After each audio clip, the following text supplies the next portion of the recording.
Hi, welcome back to the farm. My name is Roz, also known as Passion Flower, and you'll find me here each week talking about my farming and creative life.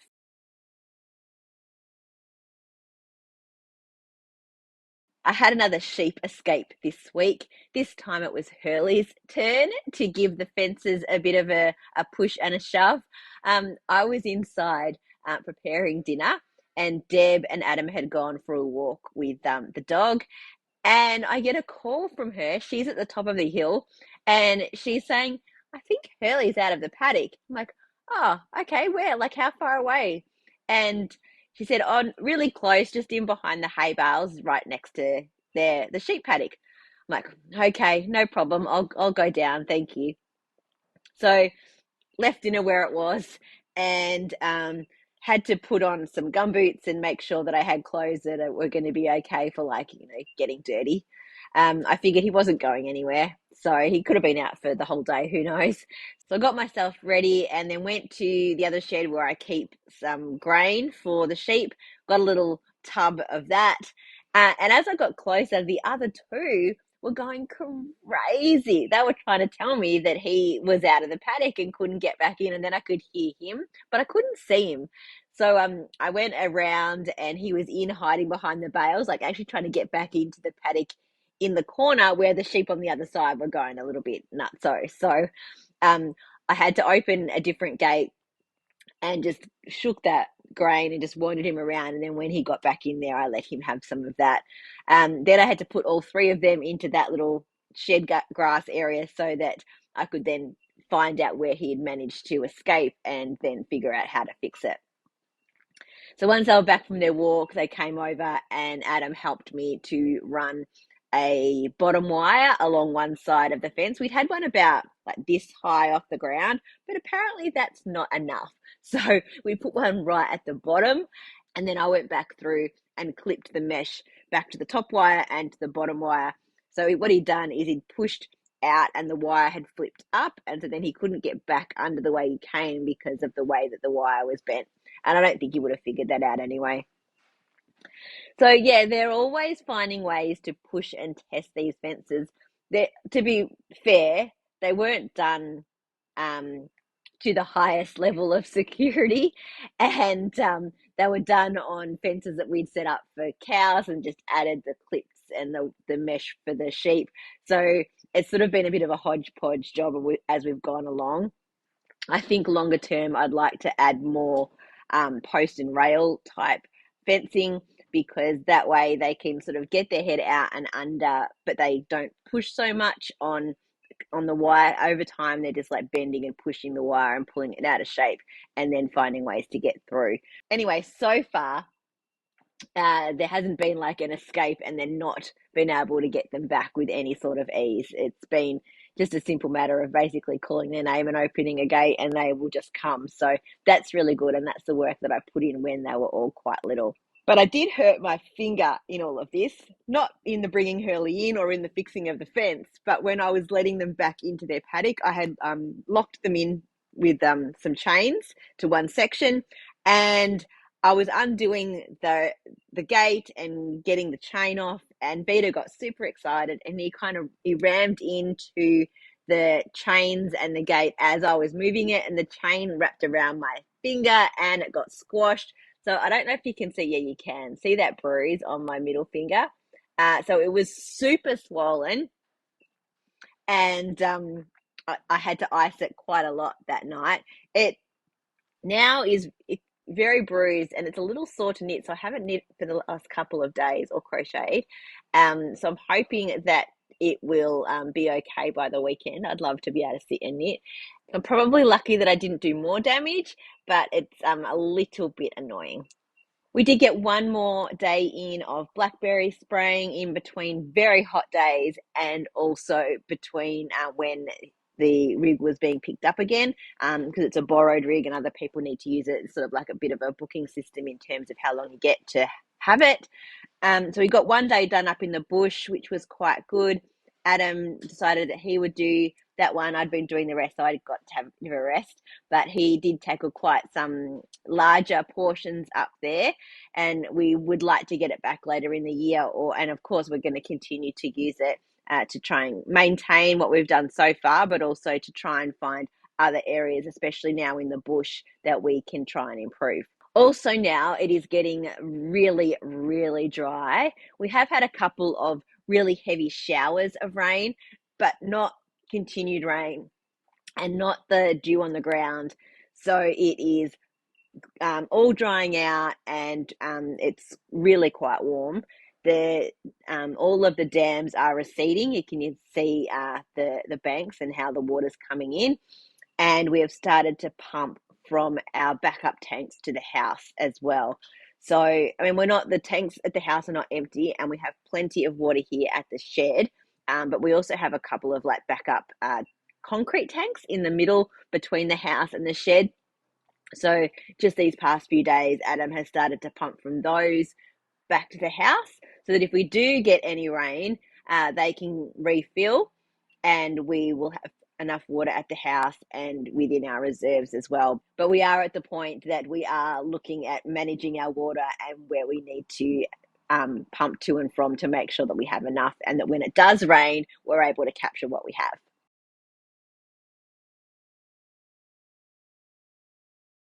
Again, no yarn dyeing for passion flower this week. Still haven't gotten back into doing anything, but I did do some dyeing, which I will share with you shortly. But first, to my knitting. I am still working on the Pescadero by Amy Herzog, and I've finished the whole back. So here it is here. It does need a block, and it all needs to be blocked before it's put together. But I'll show you this way. Done the shaping for the armholes on both sides. And the fabric is really beautiful. The yarn is by Fluff and Nonsense. It's Tibetan Singles in the Sage Advice colorway. And I have, I'll show you the tag there. Fluff and Nonsense. Oops. Fluff and Nonsense. There we go. And I've started on the front. So I have just finished the ribbing. So the ribbing is the same length as on the back. And I have just put in markers for the lace pattern. I just like to keep track so that I can then like watch TV and or YouTube or whatever, and not have to be too focused on where I am with the pattern. And if I end up with a wrong stitch count, I can actually just count back through each section to figure out where I've made the mistake, and then I can hopefully just drop down and pick up and fix it rather than having to undo a whole row. So I've done 2 rows of the first lace repeat, so very difficult to see so far, but I am loving now starting on the lace for this. It's only a 4-row repeat, and 2 of those are just purl back rows, so it's not going to be a difficult lace pattern to remember. And I have done all of the numbers so that I know how many repeats I need to do to get the body to the same length or the front the same length as the back, so I can just tick off each of the repeats as I go. And yeah, as I said, hopefully if my finger's not too bad, I should be making some good progress this weekend. The other knitting project that I've been working on is the Grassland tank in the Faded Rose Cowgirl Blues and in the KFI Luxury Collection Sport. And I've made a lot of progress. I'm almost at the point where I need to go back to the instructions to look at shaping the front and the back. So I just don't want to lose my stitches. It's quite bunched up, but I feel like that's almost the whole body before I do like this bit around the shoulder tops. And I don't have a ton of this left. It's wound quite tight, so fingers crossed I have enough. Otherwise, what I'll end up doing is kind of adding more of the rib around the top because I've got plenty of this. So let's just see how that goes. Hopefully I do. I didn't really realize that the ball was quite so tiny. Anyway, we'll see how it goes. And I'm also still working on my crochet project, Tato the Troll. Uh, so last week I had left the horns behind because they were just driving me nuts and I just couldn't get the tension right. Maybe I was reading the pattern wrong. I don't know what I was doing. Anyway, so I needed to have a few wins. So I did the mouth, which is not 100% right. I feel like I did an extra increase on this side and this one's a lot more flat, but it's going to be like sewn onto the body along the bottom here, so I feel like you're not going to see it too much, so not worrying. I've also done the tail, and I actually did quite well with the color change on that. I mean, you can see where it was, but it's not too bad. And this is going to have like tufty bits on the bottom, so that's all going to get hidden anyway, so I'm not too worried about that either. Maybe I'm loosening up a little bit in terms of my perfectionism with crochet, I don't know. And I have done, and this looks really weird. This is like the base of a leg, I think. I think it goes like this, and then the toes come out from here. So I've done one of those. I need to do a second one exactly the same. That could be a challenge. And arms, and then I will go back to the horns. But I really felt like crocheting like the night after I had hurt my finger, but I just could not. Even though I hold the crochet hook in my left hand, I couldn't tension the yarn properly. So yeah, that had to be put on hold. And now I am very keen to continue on the pescadero, so it might, poor old Tato might sit for a little while all in pieces. Now to the dyeing project that I did this week, which was an overdye of a cardigan that I knit last year. It was the Little Love, and I had worked so hard on this knit, and the pattern, like the patterning is beautiful, and as I shared, and I'll put a link to the video that I talk about it, I should put it below, is that I had two skeins of yarn and I didn't realize until I was at the point of using that second skein that it was so much lighter than the first one. Like a completely different color in person. It was really quite stark. And I tried to blend it by doing like striping, helical knitting, and it just looked like I was creating stripes. Like it just was not blending at all. So I decided I really kind of had no choice at that point. I continued to knit the rest of the garment, so the sleeves and the bottom of the ribbing in this lighter color. So this is the ball that I ended up with at the end. So it's a very light purple. So the other skein was much darker than this one. Uh, they looked okay from far apart, but as soon as they were close together, there was just too much of a difference. So I finished the cardigan and I put it aside, and I wasn't sure what color I was going to overdye it. I was kind of putting it off, and I got inspired, and I thought I would try and make it a different version of purple by adding some pink and then by adding some purple. So I set two different dye pots. First, I soaked the cardigan, which I'll show you in a minute. I soaked it to get it all wet, and then I put two pots on to my cookers. I had one with like a red in it, so I mixed some cherry red with some russet red, quite a lot of vinegar in there, and I got that up to heat. And then I also just put some straight purple dye into another pot, again with lots of vinegar, and brought that up to heat.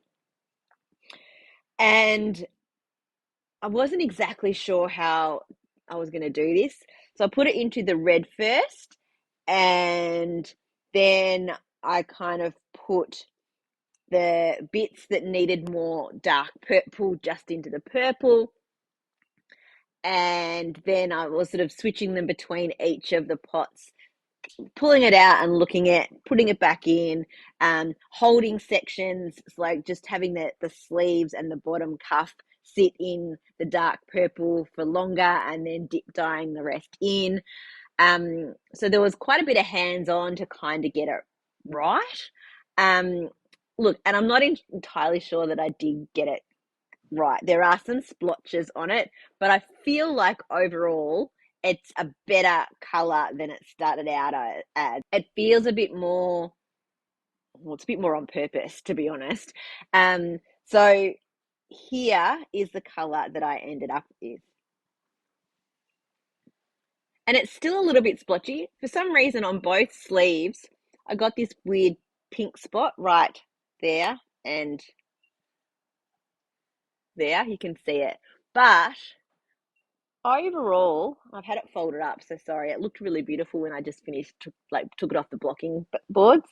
You can see the pattern on the back is just gorgeous with having been blocked.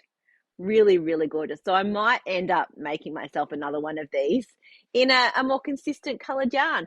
But I think where it's gone a bit funny, because like the end here, this was part of this ball. Look at the difference in the colour now. This end bit was part of this ball, and so was the rest of this sleeve. But for some reason, the ends dyed up really well, and then it's gone quite patchy through here. So I'm wondering if some of the mordant from the original dye was still in some of it, and it's reacted to my dye in a particular way. So all of this bottom section here, from about just before the ribbing started, was all the lighter color, and you can probably tell that, but I feel like it's a bit more blended than it was before, and I think from far away you really can't tell. And where there's a few like pinker sections in the purple, it actually feels, I don't know, a bit sunsetty, a bit more intentional, rather than just being like lighter sleeves, lighter end. I'm going to put it on very briefly, and it probably is going to clash really poorly with this t-shirt. Bad option to choose. But, oops, don't want to lose my mouth. But I will put it on just so that you can see. So I think I'll wear it sort of with the sleeves pushed up a little bit, and got a nice collar. So yeah, it sits really lovely. It's very comfortable. The shoulders are really comfortable. It fits really, really well. And I think that now that I have kind of fixed the problem, at least altered the problem, I will be wearing this when it gets a little bit cooler. But yeah, I'm reasonably happy with it. As I said, there's a few patches where it's a bit strange, but they kind of match in their strangeness. See, there and there. I don't know. I don't know what happened, but I do actually really like this color a lot more than this light purple anyway.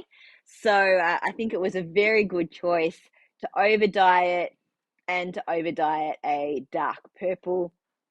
I don't know what this color is in terms of a recipe, especially since it was over the top of this to begin with. So it's not something that I'm going to be able to repeat.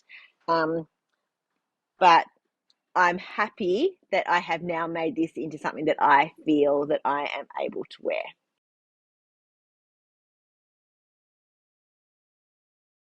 Well, that's it for another week. Thanks for spending some time with me. If you're enjoying these videos, please give me a thumbs up and subscribe to my channel, and look forward to seeing you next week on the farm. Bye.